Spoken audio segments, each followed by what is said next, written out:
설교 제목이 원석에서 보석으로라는 제목입니다. 오늘 본문에서 예수님께서는 천국은 마치 밭에 감추어져 있는 보석과 같다라는 이렇게 말씀으로 설명을 해주셨고요. 그 다음 진주를 구하는 장사꾼으로 저와 여러분을 이렇게 말씀해 주셨어요. 토마스 에디슨이 한 말이 이런 말이 있습니다. 1%의 영감에 99%의 노력이란 이 말이 있어요. 그러니까 우리가 어떤 한 가지를 딱 얻었다면 나머지 99%는 우리의 노력이 들어간다면 100%라는 엄청난 뭔가를 낼 수 있다는 것이지요. 여러분들 밭 하면 처음부터 밭이 딱 된 게 아니잖아요. 어떠한 산이나 들이나 이런 것들을 개간하잖아요. 길가에 그냥 정말 있는 돌멩이, 누구도 관심 없는 돌멩이처럼 보이는 maybe 저와 여러분인지도 모릅니다. 하나님 보실 때는, 사람들이 볼 때도 그럴 수도 있겠지요. 그러나 정말 우리가 이러한 저와 여러분일지라도 무한한 가치를 지닌 보석으로 바뀔 수 있는 이 잠재력, 이 가능성이 분명히 1% 이상은 있다라는 말, 그 토마스 에디슨의 말 속에서 우리가 찾을 수 있고, 또한 오늘 본문에서 예수님께서 하신 말씀이 바로 이와 같다라는 사실인 것을 믿습니다. 저는 성령께서 오늘 이 시간 우리 각자에게 정말 크신 은혜를 주셔서 우리 각자의 믿음의 원석을 다듬고 또 다듬어가는 훈련을 잘 받아가셔서 보석이 되게 하여 주시기를 간절히 바랍니다. 어떤 사람이 스펄전 목사님에게 와서 이러한 문의를 했답니다. 제가 교회를 다니면서 교회 안에 사람들을 보니까 한심한 모습 때문에 상처를 너무나 많이 받습니다. 목사님, 사랑이 많고 그 다음에 서로를 이해해주고 위로해주는, 그리고 인간적인 냄새가 전혀 나지 않는 완벽한 교회가 어디 있을까요? 라는 질문을 이 목사님에게 했다고 합니다. 그러자 이 스펄전 목사님은 그 사람에게 나도 그렇게 완벽한 교회를 만나지를 못했습니다. 그렇게 완벽한 교회를 찾고 있는 데에 관심이 많으니까 열심히 찾아서 찾거들랑 내게 좀 알려달라고, 오히려 이렇게 말을 한 다음에 내가 한 가지 부탁을 드리겠습니다 라고 이 사람에게 말합니다. 그러한 교회를 만나면 제발 교회에 등록하지 마세요. 등록하는 순간 그 교회는 당신에게 더 이상 완벽한 교회가 아닐 테니까요 라고 대답을 해줬다고 합니다. 여러분, 세상에는 문제 없고 실수도 없고 완벽한 교회는 없습니다.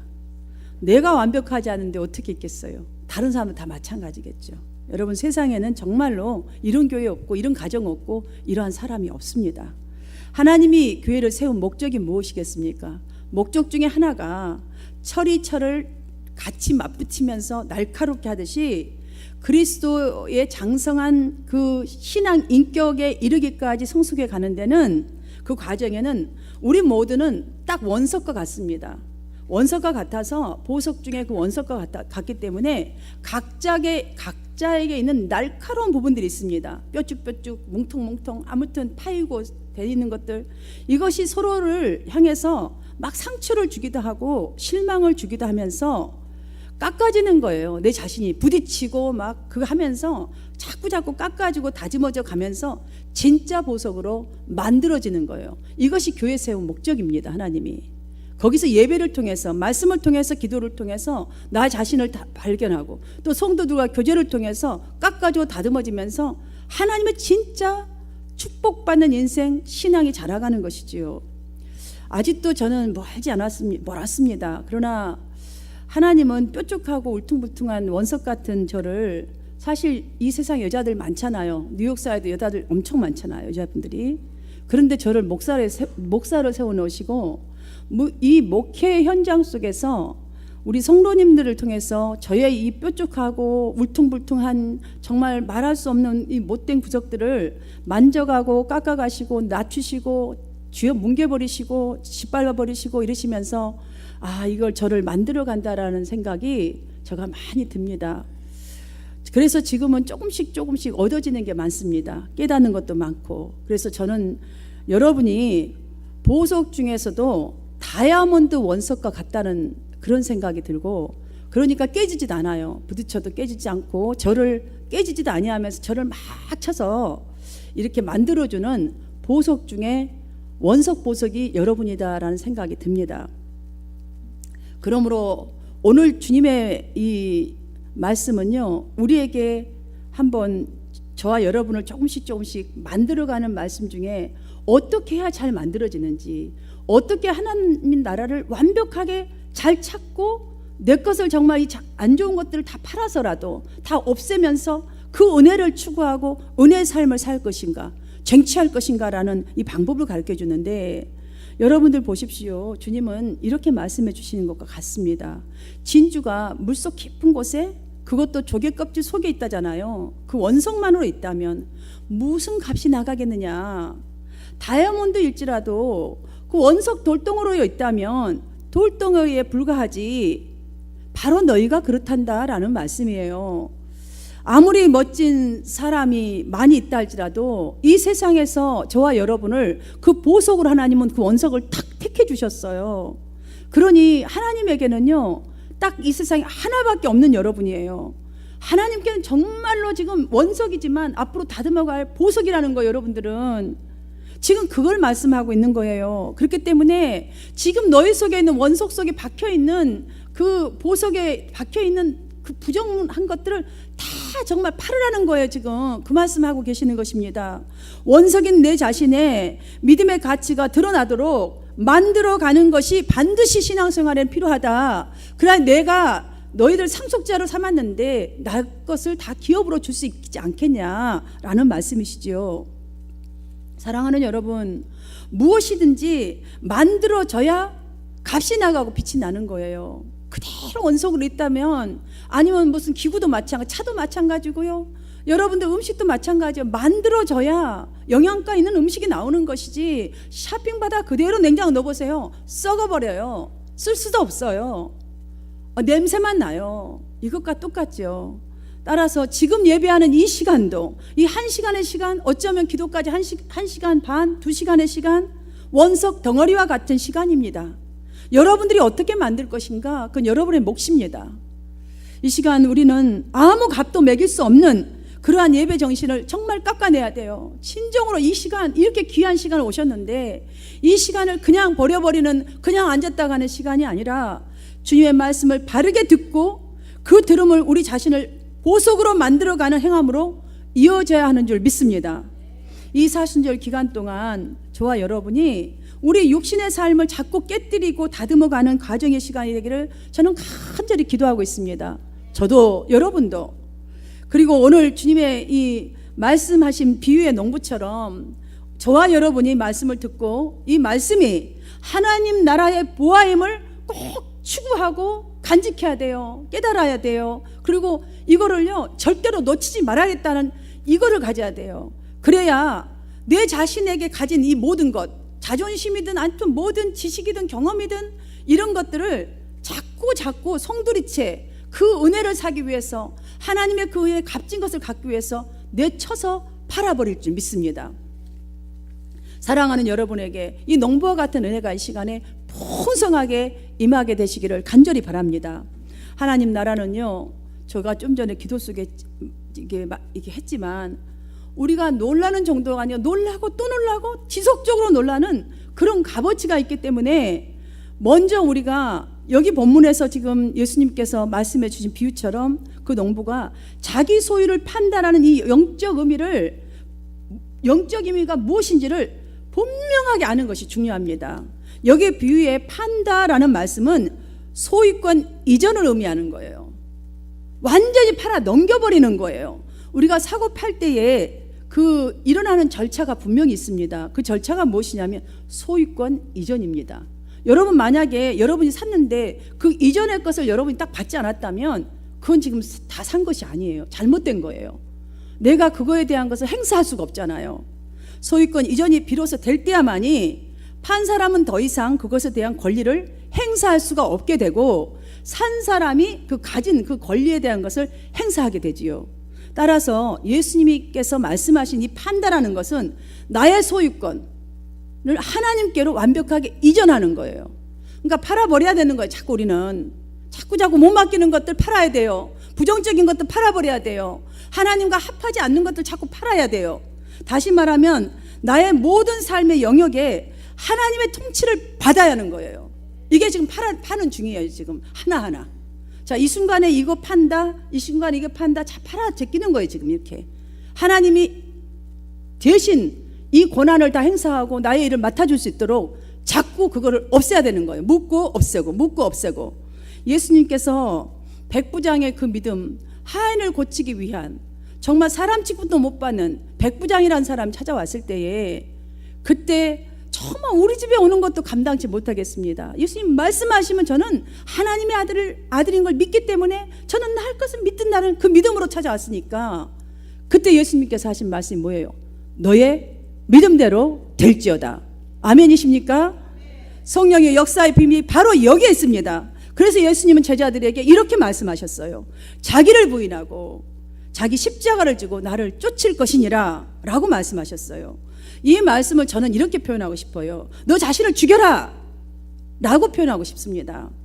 여러분, 내 자신을 죽인다는 것은요, 현재 여러분이 하는 모든 일들이 죽기보다 싫다는 기분이 들 정도로 비록 버겁고 힘들고 너무너무 말할 수 없다 할지라도 그리스도의 뜻대로 살려고 최선을 다하는 것이라면 여러분 자신을 부인하는 것이며 여러분의 소유권을 지금 하나님께로 넘겨드리고 있는 것입니다. 여러분 이런 삶을 살고 있다면 내가 지금 나의 소유권을 하나님께 넘겨드리고 있구나. 여러분 자신을요 기뻐하며 감사하며 보석을 찾는 마음을 여러분들이 회복하시기를 축복합니다. 이러한 삶을 살아가셔서 하나님의 통치가 여러분의 삶 전체에 이루어지기를 바랍니다. 그 다음으로 우리가 볼 것은 나의 모든 소유를 다 팔 수 있으려면, 아까 이제 판다 그랬잖아요. 자, 이전을 하는 거잖아요. 근데 이렇게 팔 수 있으려면 하나님 나라의 가치를 알아야 해요. 여러분들 살만한 가치를 모르는데 그 물건 사는 사람 보셨어요? 전혀 그 가치가 있다고 느껴지지 않는데 물건 사겠어요? 안 삽니다. 살 사람 한 분도 없어요. 자신의 소유를 다 팔아서 그 밭을 산 사람은요, 자기가 가진 것보다 그 보화가 더 값진 것을 알았기 때문에 생각할 필요도 없이 그냥 너무 기뻐서 뺏길까봐 바로 산 거예요. 여러분, 이게 간단하잖아요. 우리는 이 사람에게서 중요한 영적 비밀을 배울 수가 있습니다. 하나님 나라의 보화는 하나님께서 은혜를 주셔야만이, 은혜를 받는 자만이 하나님 나라의 값어치를 알 수가 있는 거구나 라는 것을 가장 먼저 여기서 배울 수가 있습니다. 다시 말씀드리자면 은혜를 사모함으로 하나님에 대한 일, 하나님의 역사, 약속, 이거에 소망을 두고 관심을 두는 그런 사람이 주님의 큰 은혜를 구하고 얻을 수 있다는 말씀과도 같습니다. 관심이 없는데, 관심을 두지 않는데 어떤 은혜가 내게 오겠어요? 잠시 여러분이 가진 것과 하나님 나라의 가치를 한번 잠시 눈을 감고 계산해 보세요. 여러분 가진 것과 하나님 나라에 있는 것, 생각하고 말 것도 없죠? 사도 바울은 하나님 나라의 가치를 알고 난 후에 선포한 말이 있습니다. 내가 모든 것을 해로 여김은 내 주 그리스도 예수를 아는 지식이 가장 고상하기 때문이라. 내가 그를 위하여 모든 것을 잃어버리고 또한 배설물로 여김은 그리스도를 얻고 그 안에서 발견되려 함이니, 내가 가진 의는 그냥 지식, 이 성경의 율법에서 난 것이 아니요 오직 그리스도를 믿음으로 말미암는 것이니 곧 믿음은 하나님께로 난 의라라고 말했어요. 아멘입니까? 사도 바울이 땅의 모든 풍요로움을 배설물로 여길 만큼 자신이 누릴 수 있는 세상의 모든 재미난 것들, 추구하는 것들을요 포기할 수 있던 이유가 하나님 나라의 것을, 하나님 나라의 가치를 발견했기 때문이라는 고백입니다. 선포입니다. 그래서 예수님도 이와 같이 너희 중에 누구든지 자기의 모든 소유를 버리지 아니하면 너희 내 제자가 되지 못하리라 라고 말씀하신 거예요. 왜냐하면 하나님 거 다 가질 수 있고 참 제자라고 할 수가 없죠. 제자는요 사실 스승보다 더 훌륭하게 될 확률이 많거든요. 스승은 모든 것을 줍니다. 그러면 새로운 걸 더 배운 제자가 낫죠. 더 나아요. 이 말씀은 내가 지금 소유하고 있는 모든 것들이 내가 땀 흘리면서 얻은 내 노력의 대가이지 라고 생각하는 한은 하나님의 통치를 절대로 받지 못한다. 그러니 절대로 하나님의 은혜도 입을 수 없다라는 말씀과도 똑같습니다. 그러니 이런 사람들을 보십시오. 나의 모든 것의 참주인이 하나님이신 걸 절대로 알 수가 없습니다. 왜냐하면 내가 낳은 내 자식 내가 길렀잖아요. 내가 피땀 흘려 본 이거 내 돈이잖아요. 자, 내가 얻은 명예, 내가 얼마나 정탈전을 하고 얼마나 남들에게 잘 보이려고 줄을 섰다가 얻은 것인데 다 내 것이죠. 그러니 내가 다 주인인 것이에요. 그러니 하나님의 것을 알 수가 없습니다. 보여질 리도 없습니다. 그러나 여러분 다시 한번 뒤바꿔서 이 가진 모든 것들, 세상의 모든 것들, 이 자연의 모든 것들을 한번 보십시오. 우리가 모을 수 있는 이 능력, 여러분이 지금 능력 있잖아요. 잘할 수 있는 재능, 여러분이 가진 재능이 있잖아요. 여러분이 지금 모든 일을 할 수 있는 건강, 지금 살아있는 이 생명, 숨쉬고 있는 이 생명, 그리고 한번 이 자연계를 한번 보십시오. 우리에게 주는 이 비, 공기, 빛, 어두움, 바람, 풀, 모든 것들을 한번 자세히 한번 생각해 보십시오. 이 모든 것들이 다 주님이 주셔야 할 수 있는 일이지, 주님이 오라 하면요 다 놓고 가야 하는 것들이에요. 내 것이 아무것도 없어요. 아무리 내가 추구했다 한들 다 놓고 가야 될 거 아닙니까? 그러니 모든 것의 참주인이 하나님이신 것은 자명해진 사실이지 않습니까? 그러므로 우리 자신의 모든 소유를 팔아야 한다는 주님의 가르침을 더 이상은 희생의 관점 정도로 이해해서는 절대로 아니 됩니다. 나 희생? 여러분 우리는요 희생하면 희생하는 것만 생각해도 부담이 100%로 상승을 해요. 몇 배로 상승해요. 희생. 어우 끔찍해. 지금도 고생인데 뭔 희생. 끔찍하죠. 할 수 있는 일도 할 수 없게 되는 그런 연약함이 우리 이 머릿속에가 있단 말이죠. 그럼 몸이 안 따라가 버려요. 딱 놔버리고 싶어요. 아예 안 하고 포기하는 게 낫지. 아유 그냥 이렇게 살다가 죽을래. 일이 돼버리는 거예요. 믿음도 이 정도 생각으로 말지 내가 여기서 더 나가고 싶지 않아. 이리 되죠. 사랑하는 여러분들이요, 주님이 이 비유로 말씀하신 농부에게서 우리가 힘을 얻어야 되고 도전을 받아야 할 게 있습니다. 보화를 발견하고 더 값진 것을 사기 위해서, 그러니까 자기 인생과 가족의 인생에 더 귀한 유익을 얻기 위해서 곧바로 자기 소유를 팔았다는 거예요. 이게 뭔데?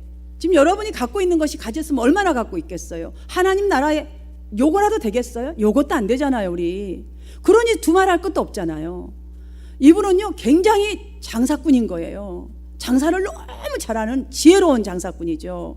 지혜로운 농부죠. 보석 하나 딱 해놓고 발견하니까 딱 숨어놓고 혹시 누가 찾을까 봐 그냥 걱정되니까 돌아가서 자기 걸 빨리빨리 팔아 제껴서 이거 사버렸다잖아요. 전체를. 이런 정도가 돼야 돼요. 우리 이전 비전이 있어야 된다는 것이죠. 파는 사람이요 희생한다고 생각하면 절대로 팔지 않습니다. 사는 사람이 이걸 희생이다 생각하면 사겠어요? 도움이 된다 생각하니까 사죠. 여러분들 뭘 살 때 내가 희생해줘야지 이거 사는 사람 봤어요? 차라리 일부 주고 온 게 낫지. 왜 그 희생을 하겠어요? 이게 나한테 굉장히 유익이다 하니까 사죠. 유익이 안 되면 계산해보다가요 돈을 조금 권리금을 뜯기더라도 우리 안 해버려요. 왜냐? 요거 이런 게 낫지 더 큰 거 안 읽고 싶죠. 이분이 바로 이렇게 지혜로운 사람인 거예요. 사랑하는 성도님 모두가 하나님 나라의 쟁탈전을 벌이면서도 하나님의 나라를 추구하고 갖는 그런 희생정신이 아니라 비전을 가지시기를 축복합니다. 농부처럼 우리가 상상하는 것보다도 말로 다 할 수 없는 하나님의 나라를 소유하는 이 보석의 믿음이 되기 위해서는 첫 번째로 지금까지 어떤 환상을 쫓았던 삶의 방식이 이제는 변해야 해요. 농부가 밭에 감추인 보화를 발견함으로 하는 것으로 만약에 만족을 했다면 그 받은 은혜 정도로 그냥 스테이하고 그 정도의 삶밖에 못 살았을 거예요. 그런데 이 캐논 보화를 자기 것으로 만들려고 자기의 소유를 팔았단 말이죠. 이 팔았다는 말씀이 무엇이냐? 주님의 사랑과 이 약속을 딱 소망을 붙든 거예요. 야, 이 은혜 바로 이것이구나. 이건 놓칠 수가 없어. 내가 아무리 내게 다가오는 십자가가 있다 할지라도 내 이 십자가 다 받고 나 이거 사겠어. 누구한테 놓치지 못해. 숨긴 거예요. 그래서 이 보화를 그냥 딱 혹시라도 누가 가져갈까봐 내가 더 베풀어버리고, 내가 더 용서해버리고, 내가 더 넓어져 버려서 누구도 이거를 하나님의 사랑이 무엇인지, 약속이 무엇인지를 누구도 쟁탈하지 못하도록, 사탄이 틈 못하도록 그걸 다 사버린 것이죠. 여러분, 여러분 십자가의 고통과 같은 일들을 감당하는 것이 바로 소유를 파는 것입니다. 지금 다 통두리째 지금 숨겨놓고 지금 있는 거예요. 그거 살려고. 이 감당하는 일들이 바로 보화가 묻혀있는 하늘나라를 사들인 중이라는 거예요. 지금 팔고 있는 중이잖아요. 사들인 중이에요. 그러므로 세상 외부로 향했던 그 시간들, 그 여러분들 세상 외부로 세상 것을 쫓아갔던 그 삶의 방식을 이제부터는 길이요 진리요 생명이 되시는 주님의 은혜를 내 내면으로 옮기도록 실천하는 첫걸음을 떼야 돼요. 지금 첫걸음을 떼야 되는 거예요. 돌아가서 팔았다 하잖아요. 사드리려고. 여러분 발걸음을 꼭 떼시기를 바랍니다. 두 번째로는 가치를 구별하는 눈으로 내 자신이 아닌 이웃을 위해서 깨어져지는 삶으로 변해가야 합니다. 잔잔한 바다는 결코 훌륭한 뱃상옥을 만들 수 없다라는 말이 있습니다. 바다가 그러하지, 바다는 얼마나 넓습니까? 사람은 누구나 유혹에 노출되어 있습니다. 그러므로 유혹을 받은 것은 나쁜 것이 아닙니다. 여러분 시험 받는 건요 나쁜 것이 아니에요. 여러분이 잘못하지 않아도 시험 받을 수 있고, 뭐 어떤 걸로 인해서 올 수 있어요. 바람이 내가 내일 너네 집으로 가서 태풍이 저 코너를 칠 거야 라고 말해주고 와요. 그냥 와요. 이런 유혹 그냥 너무 많아요.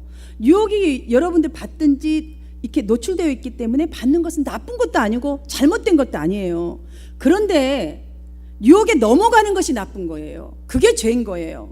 그러니 모든 유혹을 옳은 것을 선택할 수 있는 기회를 제공하는 것이라고 여러분들이 생각하셔야 돼요. 어떠한 시험도 여러분에게 유익을 주고 여러분을 성장시키는 것으로 제공하고 있다라고 생각한다면 여러분들은 분명히 그 유혹에서, 그 시험에서 하나님의 것을 선택하신 것인가, 내 자신의 욕심을 선택할 것인가, 그 둘 중에 하나를 분명히 그 자리에 생각하게 될 것입니다.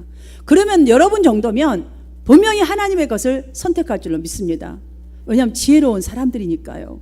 오늘 예수님은 천국을 값진 진주와 같다라는 말로 천국의 값어치가 어느 정도냐면, 지금 여기서 진주는요 우리 요즘에 값 나가는 이 정도 진주를 지금 말하는 게 아니에요.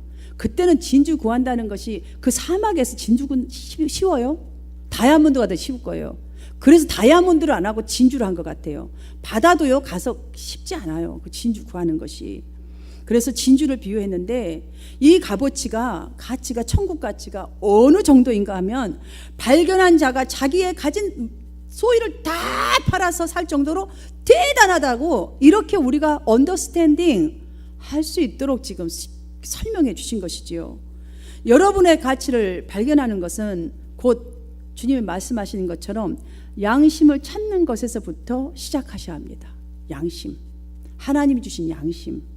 그러므로 가족을 부양하는 일이든, 여러분이 빈곤한 자를 불쌍히 여기는 일이든, 뭐 어떤 면으로든 영육이 이렇게 빈곤한 자, 하여튼 어떤 일이든 간에 하나님의 뜻하는 것들이 이루어져 하는 것들이면 작은 일일지라도 귀한 일입니다. 그 진주와 같은 일입니다. 감춘 보화를 발견하는 이 농부는 그것들을 숨겨두지 아니하였어요. 숨겨두지 않고 곧바로 돌아가서 자기 것을 다 팔아서 밭을 샀다고 했습니다. 여러분들, 제가 이 예화로 하나 더 예화를 드려드리겠습니다. 스타벅스, 여러분 스타벅스 커피 좋아하시는 분들 많잖아요. 가격도 되게 비싸잖아요. 스타벅스 커피의 하워드 슐츠, 이 사장님은요 어느 날 시애틀에 한 커피 가게를 들어갔대요. 그런데 거기서 커피 한 잔을 사서 마셨는데 그 맛을 이렇게 표현했어요. 한 번도 이렇게 맛있는 커피를 마셔본 적이 없어. 신대륙을 발견한 듯하다고 했습니다. 신대륙을 발견한 것 같은 그런 맛이었다고. 그래서 슐츠는 그 커피 가게를 주저하지 않고 4개가 그 당시에 매장이 쫙 있었는데 380만 불에 다 구입을 해버린 거예요. 이 맛을 너무 그 맛에 그냥 fall in love 해가지고. 그래서 그가 이걸 딱 사고 다짐을 했답니다. 다이아몬드 원석을 발견했는데 내가 다듬어서 빛나는 보석으로 만들고 싶다. 그 회사가 스타벅스라고 합니다. 여러분, 이미 하나님은 말씀을 통해서 저와 여러분의 이 인간 원석을 보는 눈을 이미 주셨어요. 말씀을 통해서 이런 지혜도 주셨고, 또한 어떻게 가꿀 것이라는 말씀도 주셨고, 약속도 다 주셨어요. 천국 가치를 구별하는 눈 우리에게 이미 다 주셨어요. 여러분 어떻게 결정하시겠어요?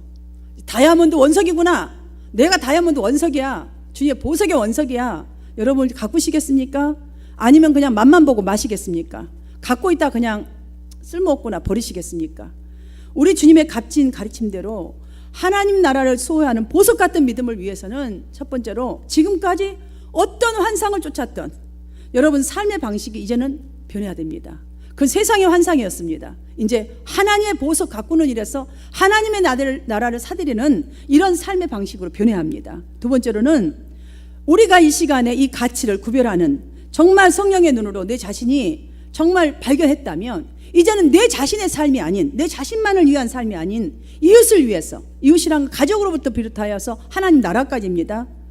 깨어지는 삶으로 변해져야 합니다. 여러분에게 있는 이 구원의 원석을 이제부터 하나님 나라의 보석으로 갈아내는 실력자가 되도록 여러분의 믿음을 묻어두지 마십시오. 여러분은 이미 하나님이 천국 백성이라는 원석을 딱 주셨습니다. 이미. 그러니 지금부터 내가 가진 이것들, 팔아야 제껴야 될 것들, 그 값진 것을 두고 여러분 파십시오. 그리고 그 값진 것을 사들이는 것은 은혜를 날마다 추구하는 삶입니다. 그리하셔서 천국의 보화를 다 사들이는 풍성한 삶을 이루시기를 주님의 이름으로 축원합니다.